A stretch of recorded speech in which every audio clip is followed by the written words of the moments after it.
You have to use your energies wisely. You will develop so much of personal power within yourself. You walk like a king because the power within you makes you walk like that.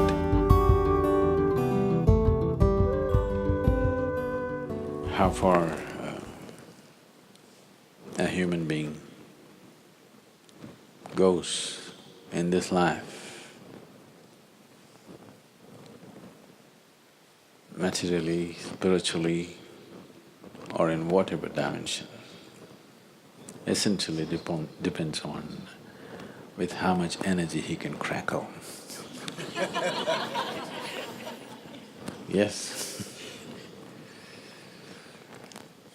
There's a whole lot of people with lots of energy, but there is no wisdom or the necessary systems within themselves to transform this energy into a kind of a personal power. Power is not about somebody else, power is about you.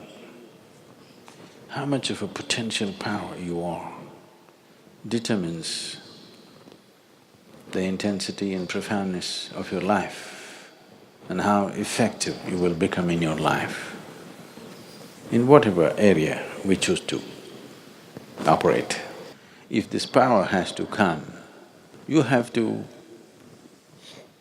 use your energies wisely. Energy can be aggregated into power with the necessary wisdom and necessary tools that we employ. Otherwise, energy can be dissipated simply with endless amount of thought, endless amount of reactions and anxieties. I want you to observe your day-to-day life, a simple thing. Just let's say, how many words do you utter in a day? You never counted? Oh, you should. You should. Just make an estimate tomorrow, from morning to night, how many words you utter. Day after tomorrow, cut it by 50% and say the same things. You're not cutting off communication with people. You're still communicating, but with 50% of the words. Your language skills will improve for sure. And you will see, you will develop so much of personal power within yourself. See, there is scientific evidence to show at least 20% of your energy right now, as you sit here in a restful state, is being consumed by your brain. If you bring this down, that your brain is not unnecessarily fluctuating and, hopping mad all the time, if it learns to be still and do only what's needed, an enormous sense of personal power will develop.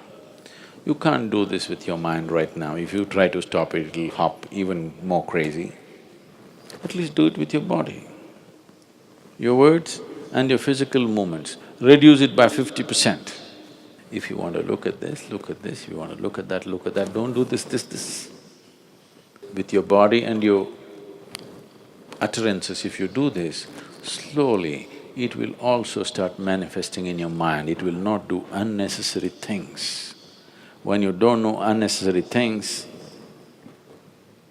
the energy that you have slowly transforms itself into potential power. So in developing this, the asanas that you practice, the Surya Namaskar that you do, if you're doing,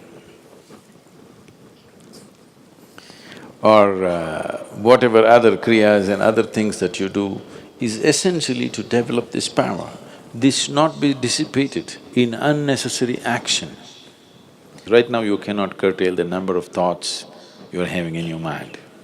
That also can be, if you just bring in a reverberation within you, a simple mantra. If this is going away crazy, simply chant for some time, create a certain reverberation. You will see it will generate enormous amount of personal power.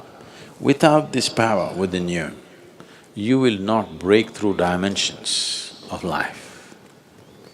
Life, right now, for most people,